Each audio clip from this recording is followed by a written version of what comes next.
It's up to 43 degrees, and it was at 40 or 5 degrees Celsius.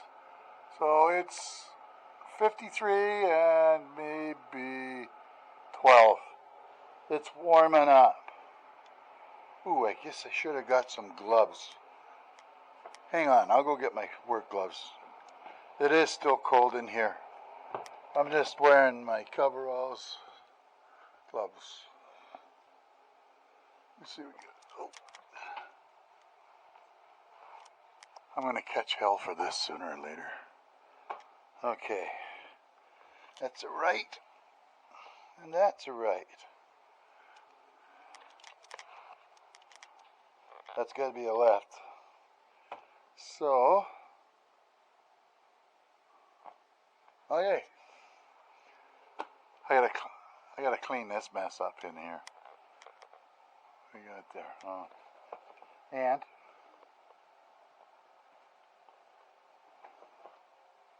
that's a tape. I had a Kong in my hand the other day. There it is. I'll put that up on top of the fridge. I'll tell you, you don't want to run this friggin' thing through that snow blower.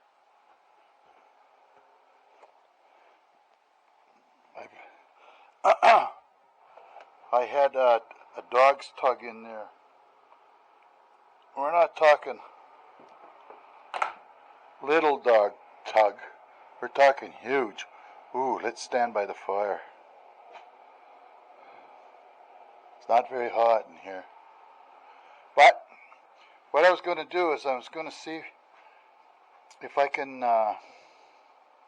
debark this old staff that I've been keeping and see what happens. I got two tools for that. I got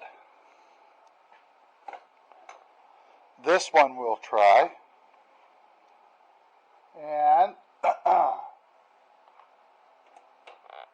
I've got my grandfather's, this old one. So I might have to rebuild this to make, oh, look at that, just slid right there. Might have to rebuild that to see if I can get that to work. So what I'll do is I'll put you on the tripod. Look at that, eh? Okay. And I'll bring you over in front of me. That way. That might work right there. Let's see what happens here. Oh, it's cold in here. Oh, welcome to all the new subscribers. We hit 394, and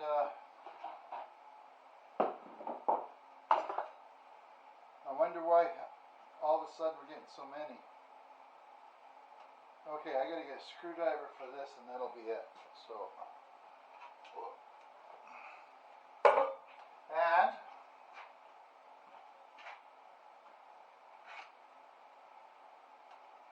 I need to update you on the storm. There was just a little bit of snow and now it's drizzling out. We might have got an inch, about this much. Alright, let's see what happens here. Alright, I'll figure that in a minute. So let's just see how this works. If I can.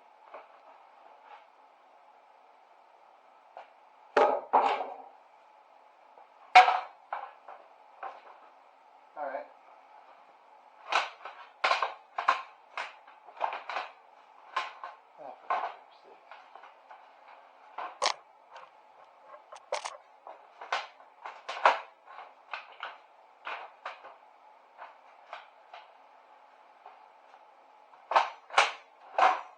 Perfect.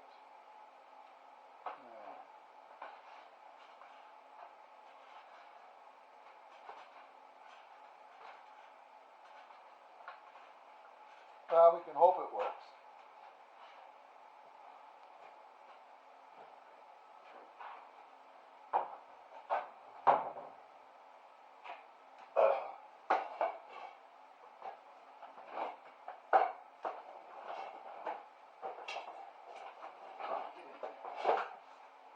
Okay.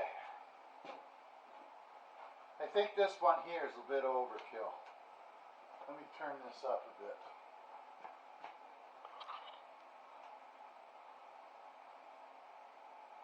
Now, I did go online and figure out how this guy did it, but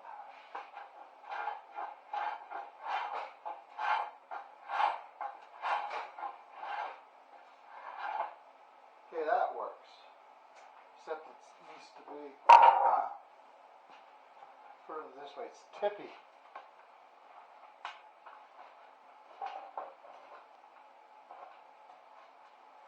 So I have an idea.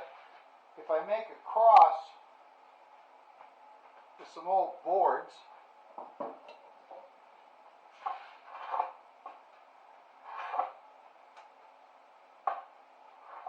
no, it's got to go this way.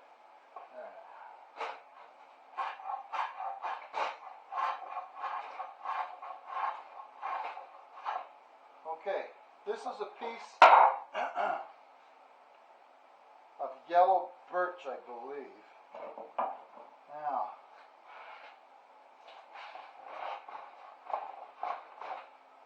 that's too much.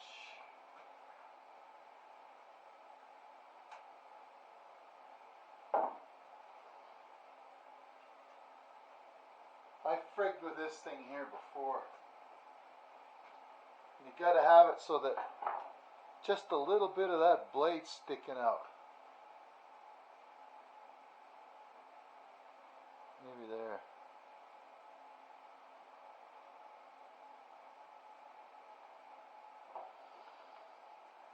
Maybe I'll go into the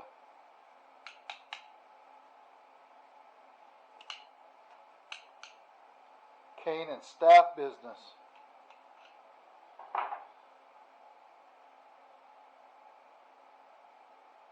I don't know if you can see that, but it's sticking up a little bit.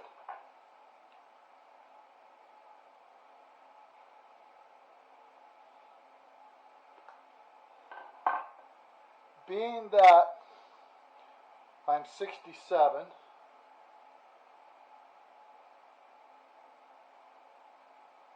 my grandfather had that probably for, geez, he's got to be a good 100 years old or more. So let's see what happens this time. Oh, that's a little better.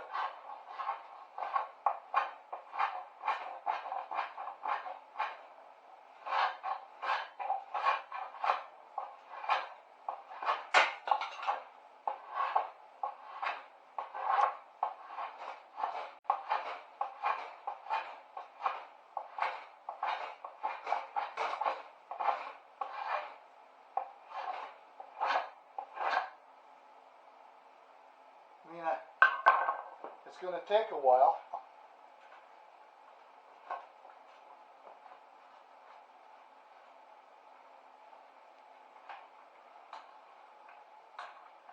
Now, if I have enough materials, what I'll end up doing is seeing if I can make one of those little benches that these guys have, where you sit on it and you can lock this piece of wood in place and you can move it easier. I know the name of it off the top of my head, but I can't think of it.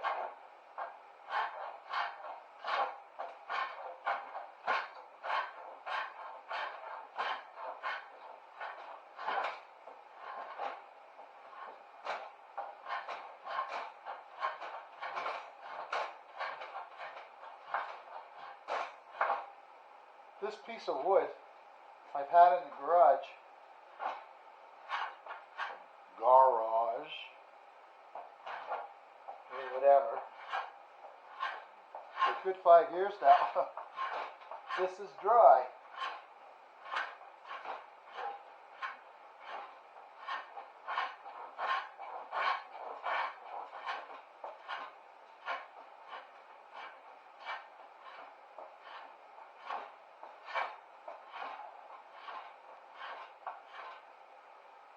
Now,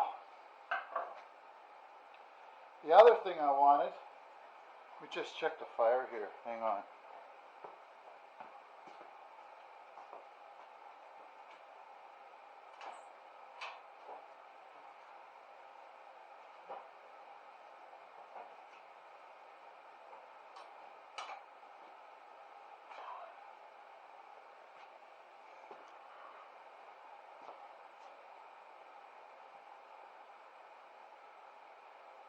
It's 50 over here. It's not as warm on this side of the garage. It's an insulated garage, and yet, oh, that's what I was doing.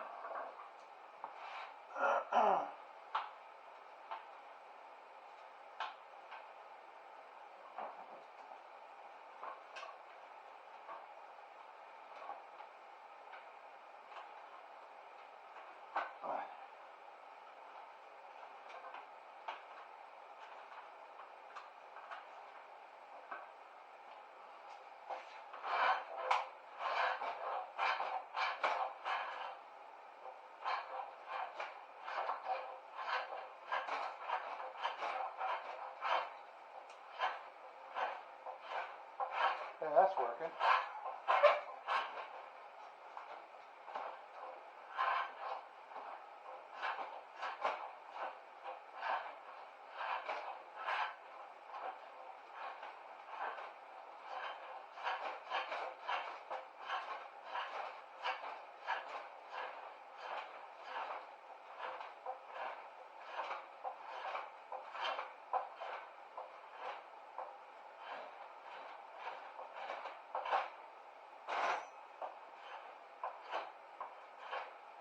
There.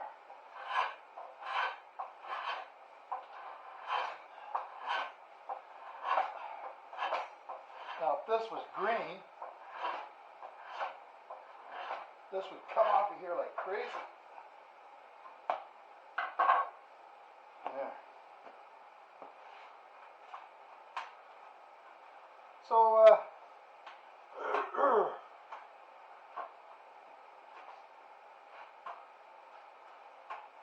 what's everybody doing for their modified Christmases this year? I think it's just me and the wife are going to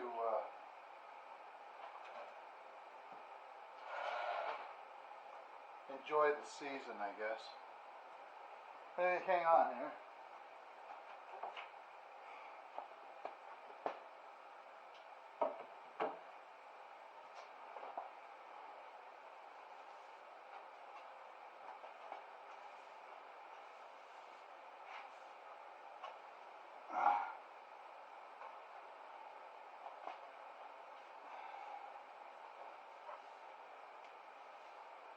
Actually, I should put this cord away because I'm not going to be doing no splitting right now.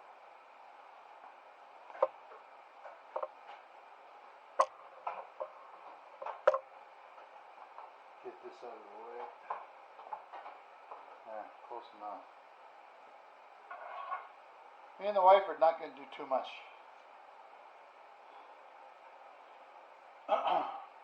Cook a turkey, sit around. Maybe play some cards. She's been bugging me for a couple of years on that already.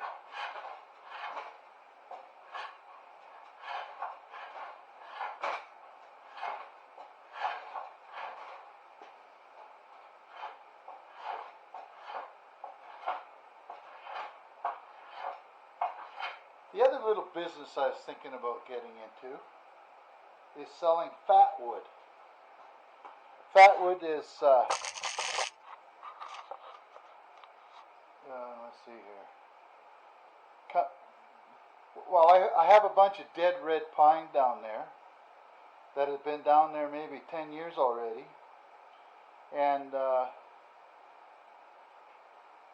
sap, when the tree dies, the sap goes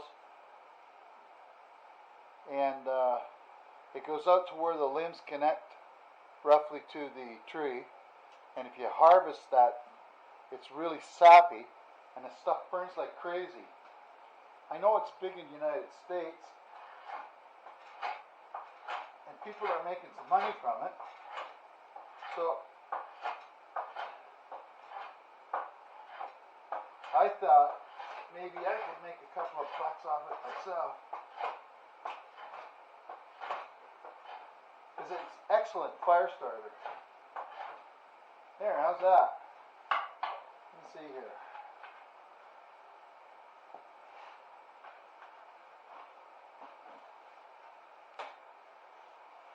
That looks pretty good.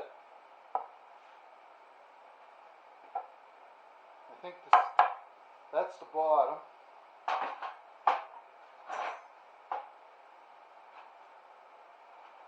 Let's clean this end up a bit.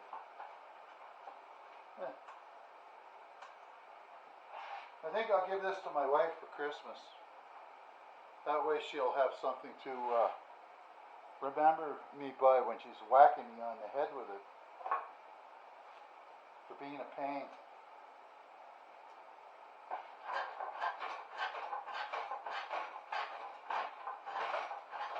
What I need is a weight on the other end.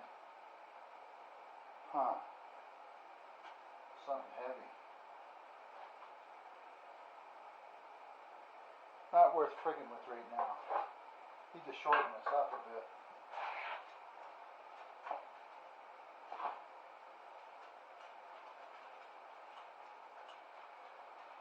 There. Actually, it's not a bad idea for Christmas presents.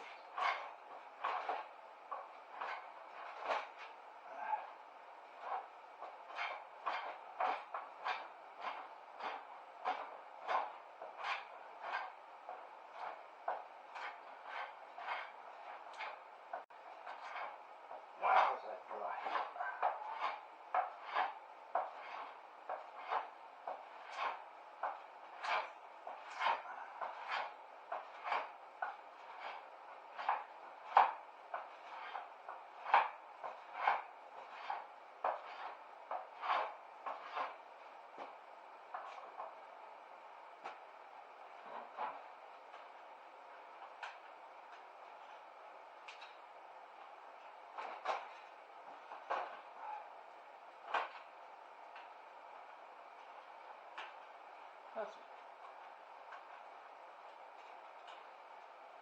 There. So that's the experiment is working.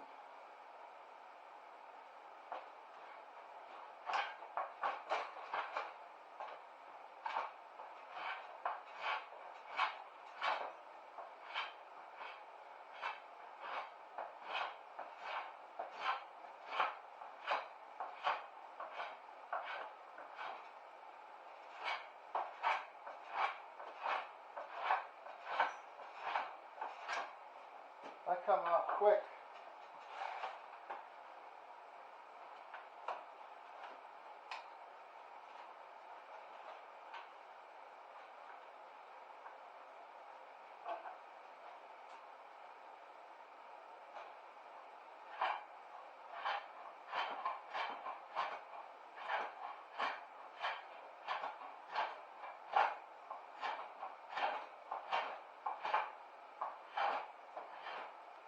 Have to find out how to sharpen that.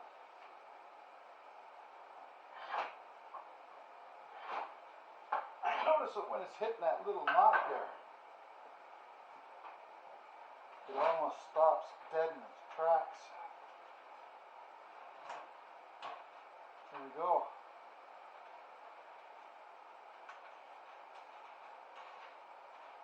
So anyway,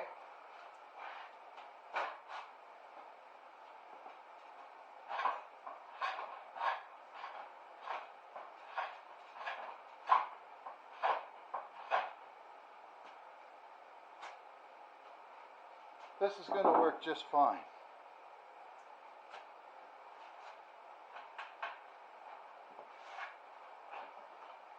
I've got, between the two shiny ends here, maybe you can see it better this way.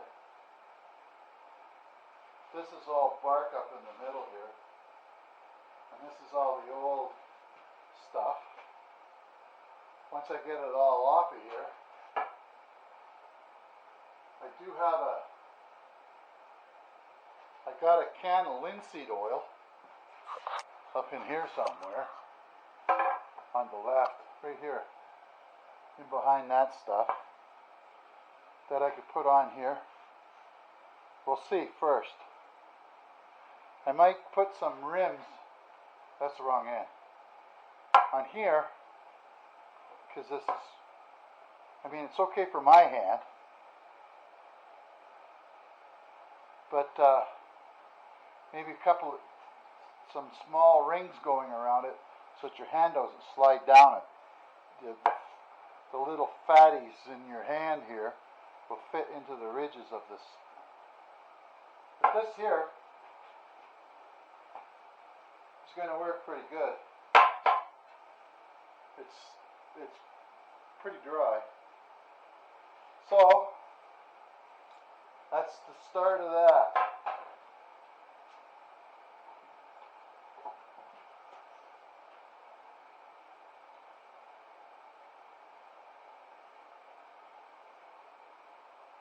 And I didn't buy or look for an expensive one of these. What I want to do is here. Let's move you over here out of the way a bit. I gotta clean up. I want to clean this up before it gets all over the place. I'm going to cut down some 4 cedar posts, maybe 5 or 6, about this round, so that over where the my wife and I walk, we can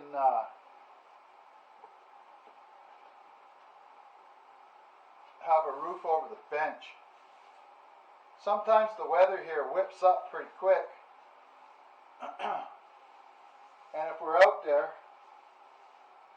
we can get some shelter underneath the small roof.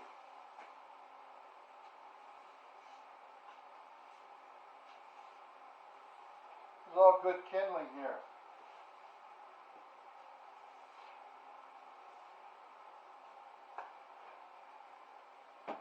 Which I'm not going to save. I don't need it. Not yet, anyway.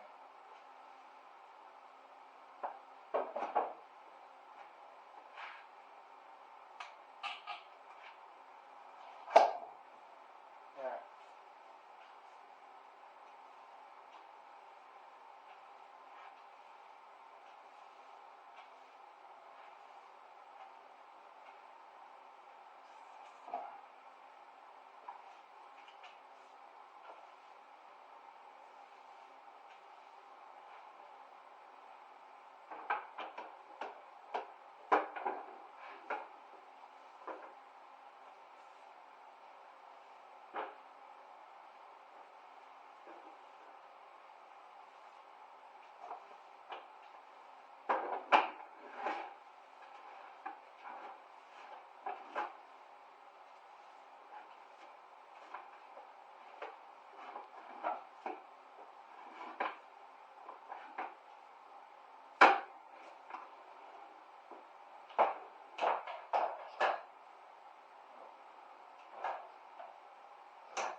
Also,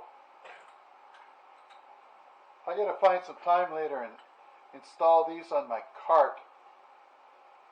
It doesn't take very long.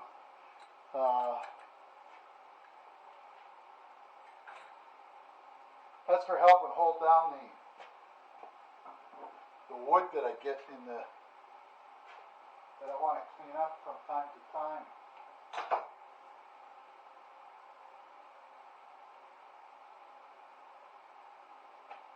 Okay. I set a mouse trap up, right there behind the little garbage can, because the other day when the wife came home, a mouse come running across the floor over there by the door, and I put it down there thinking I'd catch him.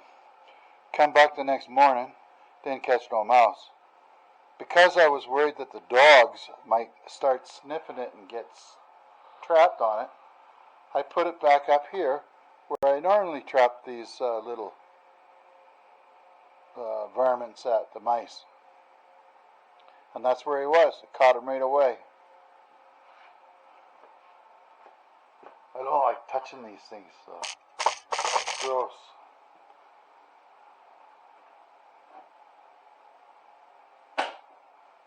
There. I'm going to put some more. We bought this peanut butter from Costco, the Kirkland brand. Not very good. There.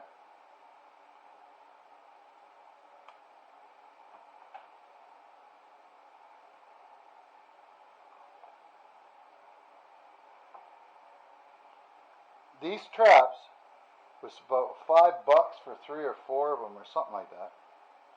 And they were good.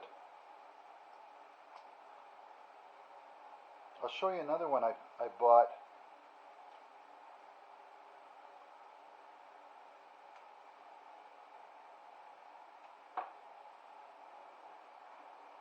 There. I also bought this one. It don't work. I can't get them to go in there.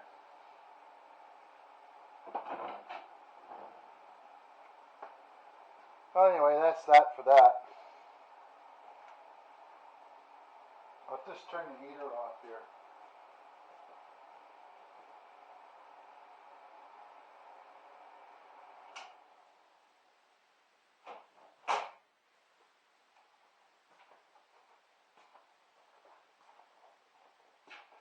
I keep that shop heater on that breaker panel up there all the time. I don't use the dial. I keep the dial set at max on the little heater, and I just use the breaker. That way it doesn't accidentally come on some night when I'm not expecting it. And we end up with a big expensive electric bill. Let's go over here and we'll set up and have a little fireside chat.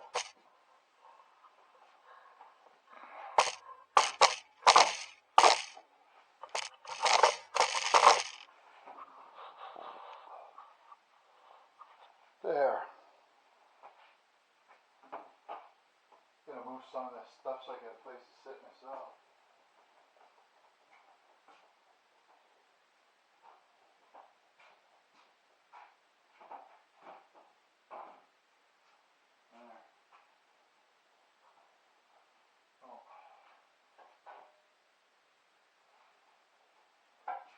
Second, I gotta put the screwdriver.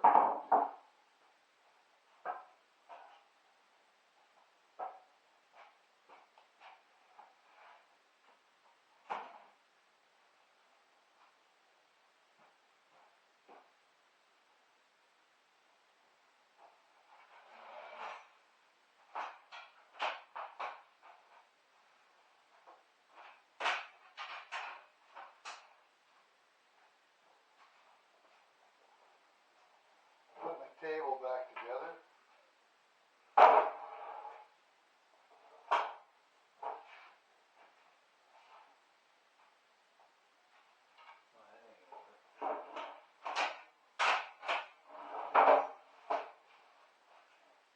So,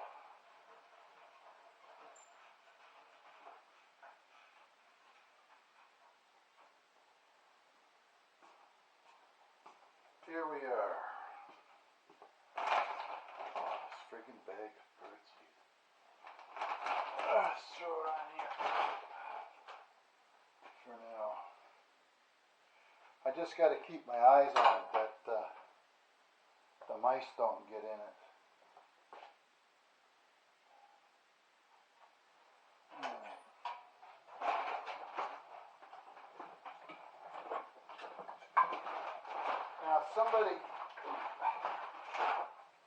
somebody today had a great suggestion.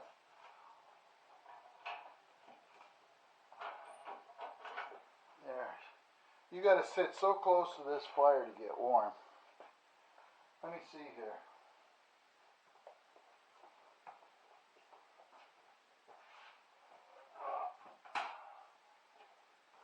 I'll bring this bench back into play. And what I can do is, what if I lower you down some? Shorten it up. Oh. Yeah, we'll shorten this up.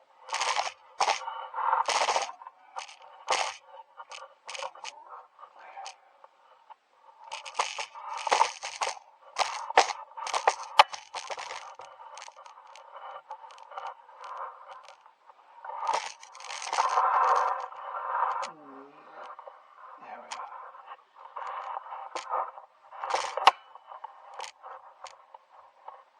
One more leg.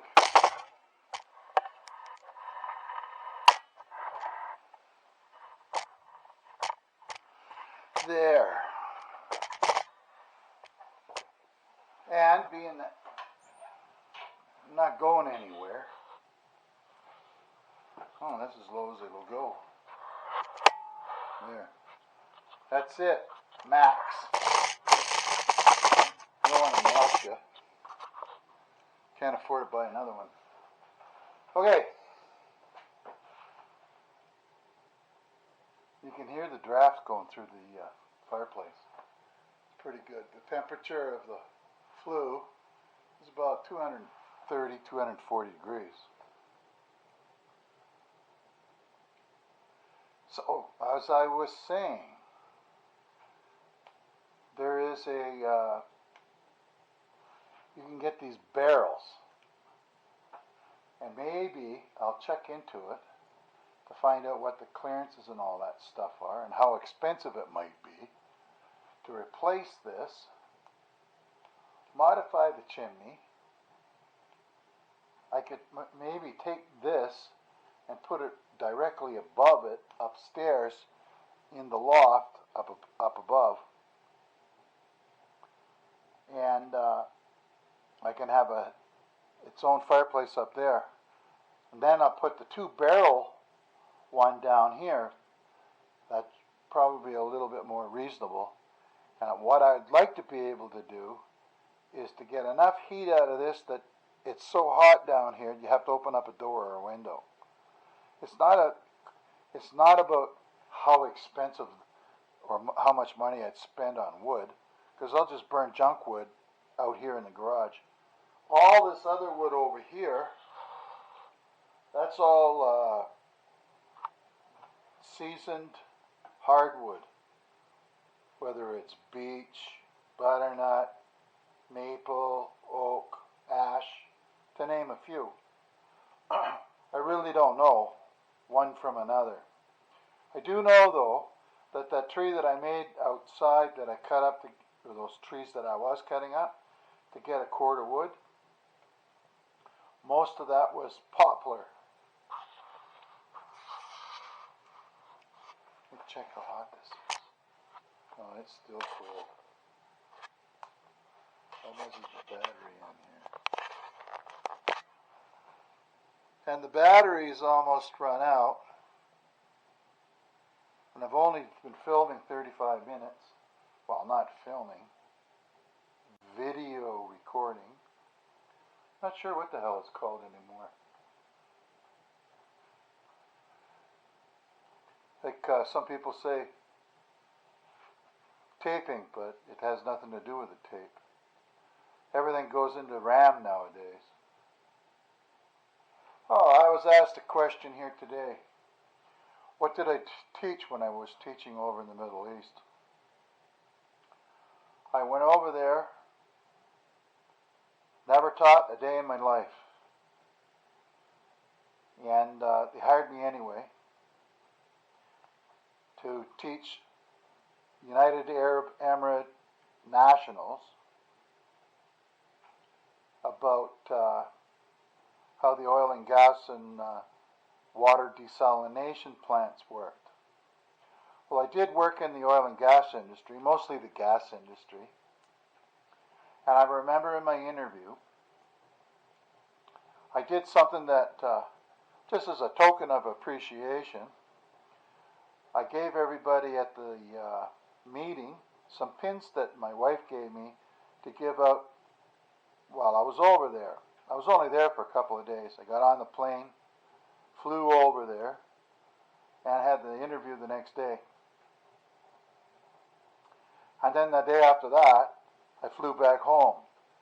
That was brutal. That was probably the worst, one of the worst travels I've ever had. The flight from Canada, you get on the plane in Fredericton, you fly to Montreal or Toronto, and then from there you go over to usually Heathrow Airport in London, and then from there you fly to Abu Dhabi. The whole flight takes about between 24 and 28 to 30 hours to get there. Anyway, at the interview I passed out these pins. They asked me to go up, and they wanted me to talk about how the injectors work on a diesel. And I said, I'm not really sure. I'd have to make sure that I'd looked that up and I could explain it, because I was not a mechanical, I was an operator. So there's quite a difference in skills. So anyway, I drew a separator on like a whiteboard and started explaining it. I wasn't finished. They cut me off. They sat me back down. And it was a very casual thing. I couldn't believe how it was the best interview I've ever had. They didn't ask me where I worked. They figured that I was more than qualified. And I hadn't worked in a gas plant for quite a few years by then. Well, maybe 5 or ish or so. So anyway, he said, we'll let you know. So after when I walked out, my supervisor to be, Mr. Rod, he said, you got the job, Bob. I love you. So anyway, I went home for a couple of months. And in April, I went over there, let's see, February. And a couple of months later, I got a phone call and asked me if I still wanted the job. And I said, sure, I'll go over. So I go over there. And the first week, they wanted me to follow my cousin around, who worked there, and he was instrumental in helping me get there. So I must point that out.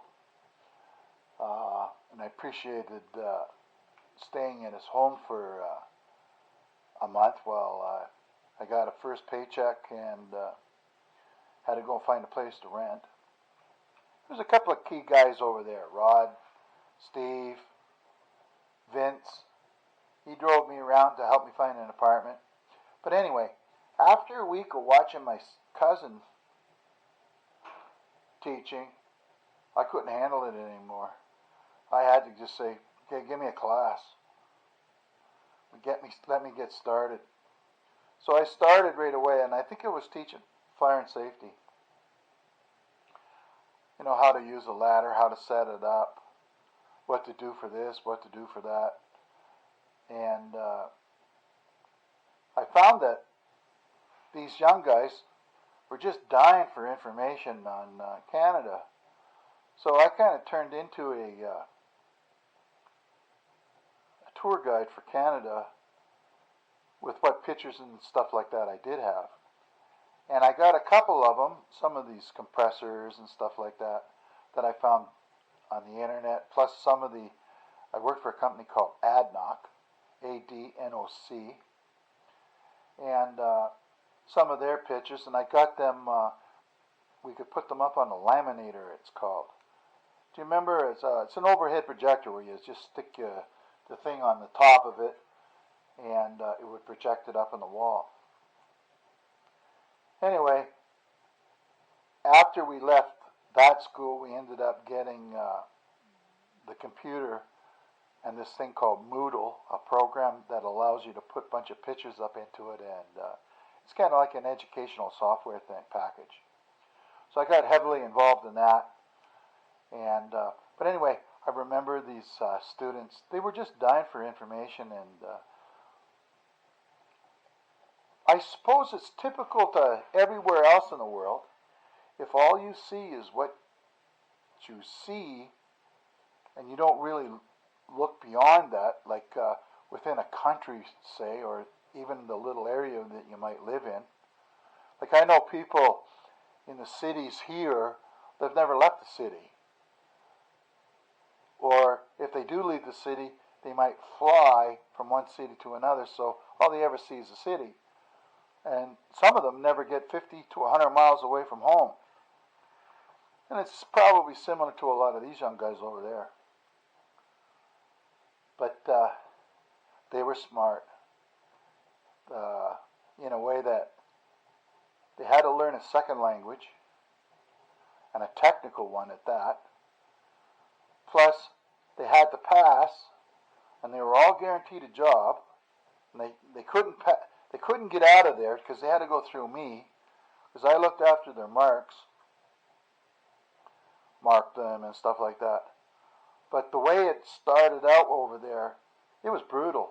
I had spent most of my day marking tests, watching them in the exam rooms, teaching them. I didn't have any free time. So I thought there got to be a better way. So I started a spreadsheet. This spreadsheet, I was looking after 500-600 students in the operations department, worked out really good. I ended up being the go-to guy and looking after all the marks. And I made the spreadsheet complicated enough so that others couldn't easily use it. They could access it, but with a few tricks and stuff like that, you could hide a lot of the functionality of how it worked unless you had similar skills. And I wasn't a highly skilled computer guy. I was just good at it. That's my hobby. I like playing with the computer.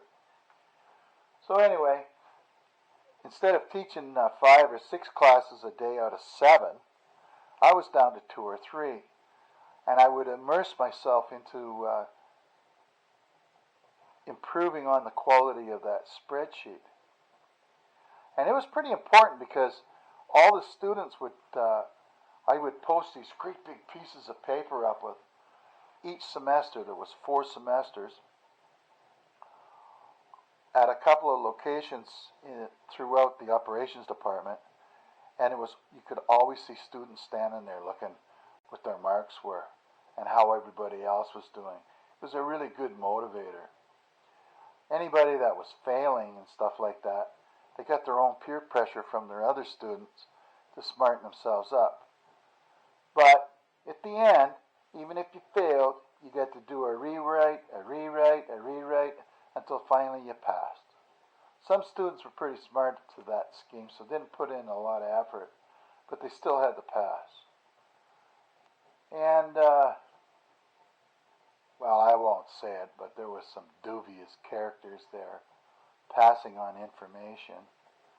So I came up with a way of randomizing the tests, so everybody had a different test when they sat down, and it was easy to mark them because we were using iPads then. It was brilliant. But all of a sudden, one day I was called into the office. Bob, you got to leave. You got 1 month to go. I freaked out. When I went there, I was hired on as a contractor instead of a direct hire.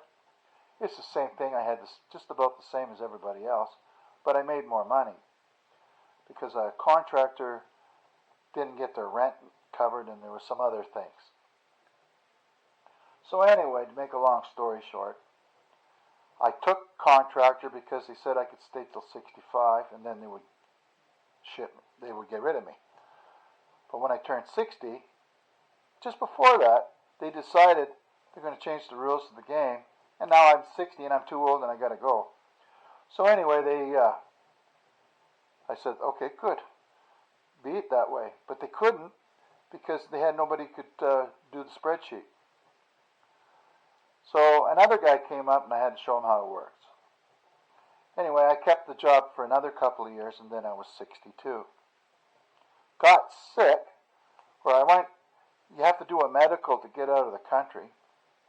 So when I was leaving, I was seeing, I must have seen 10 doctors, maybe more, for every single ailment that I could think of, because they would pay you some money for if you were sick. Anyway, it worked out pretty good for my favor. Except for I had a kidney operation just before I left. They took a growth off the top of my kidney that was that big. And I had about a month to get everything signed to get out of the country, and man, that was tough. I had to really cowboy up because we lived on the 4th floor, and I had to go down the stairs to different government buildings all over the city to get them to sign my piece of paper. And the way it works over there, you don't have the stamp from this department, so you can't get the stamp from this department. So they would keep sending you around. You'd have to go to probably 30 different places, and half of them you had to keep going back to because you had a new stamp, and then they would send you off to get another stamp. It was a real freaking pain. Anyway, just before Christmas, that was it. We were done. And I spent Christmas in an apartment, and we had tomato soup. That's all we had. It was a powder that went into a pot, added some water, and that was it. We didn't have a bed anymore or anything, and man, I was suffering. Actually, the mattress was on the floor, and the moving company couldn't wait to get out at the stuff. And it was pretty neat how they got everything out of the building. Is they taped cardboard along the stairs and just slid everything down the whole way down. It was a miracle. And within a few hours, they had everything out of our apartment into a container that went to the dock and sat there until we can give them an address where to send it to.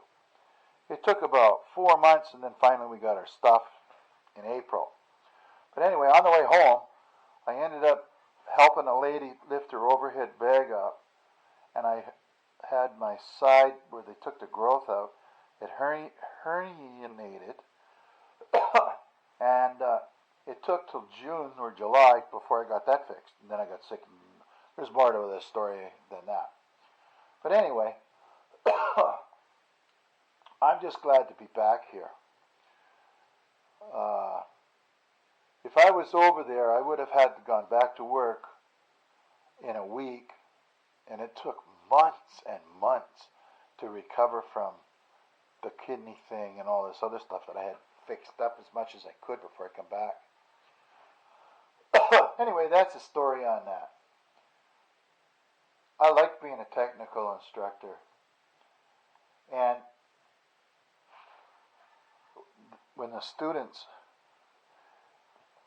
if they weren't listening, and I could tell, because these guys had different lives than we do in North America, and perhaps Europe. They party and have a good time all night, and they come to school to rest. But they had to come to school because they would get paid a stipend. You got a couple $1,000 a month, as it worked out. So it was worthwhile for them to be there, but they had to be present, and I wouldn't allow them in the classroom if they were late. And every student that came into the room had to put their mobile phones on the desk on silent. I would have 15 to 20, 25 phones on my desk, and I only had maybe 12 to 15 students. One student had 5 phones in his pocket. One for Abu Dhabi, one for Elaine, one for girlfriends, one for his parents, and one for something else. I can't remember what they were all for. And they weren't cheap phones. One student had a Ferrari phone. Another one had one in platinum gold. Another one had, it was a girly looking thing, but it was full of diamonds on it. And he said it was worth about $30,000 just for the case to put his mobile phone in. So they had a lot of money, some of these kids over there. and a new phone would come out, boom, they'd all have it. Their favorite phone was a Canadian BlackBerry phone because of the security on it, and texting and that. But when the government told the BlackBerry company, we need to have the code so that we can access the information of what's being sent back and forth between people, because they had some problems with Muslim Brotherhood and whatever over there. They wanted to be able to read everybody's text messages, and then what was the point after that of having a secure phone when the government could look at it anyway? So it was just interesting, the whole thing over there. One of the things I miss the most is a food called Mindy. It's sheep or goat that's cooked underground with rice, and all the fats in the meat drip down onto the rice. Oh, it was so good. Another thing over there that my wife has tried to make here, close but not quite, it's called biryani. That's a good one too. It's another rice dish with meat in it. Usually lamb was a big one, and mutton or chicken and fish. They didn't have, per se, tons of beef over there, but they had a lot of sheep and goats and camel meat and stuff like that. I can't say for sure if I ever had some camel, but I would have tried it if I had the chance. But I did have some camel milk, and man, that was rich. But anyway, I think I'm just about done. My feet are frozen, and I'll just check the temperature before I shut her down for the day. Oh, my freaking legs. 57 and about 57 or 15 degrees. So it warmed up pretty good in here.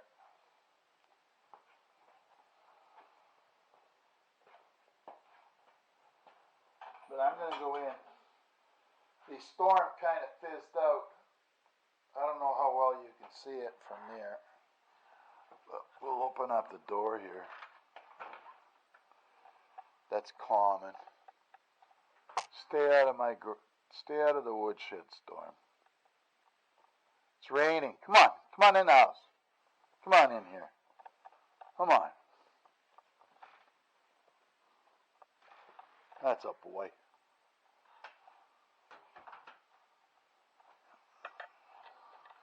There.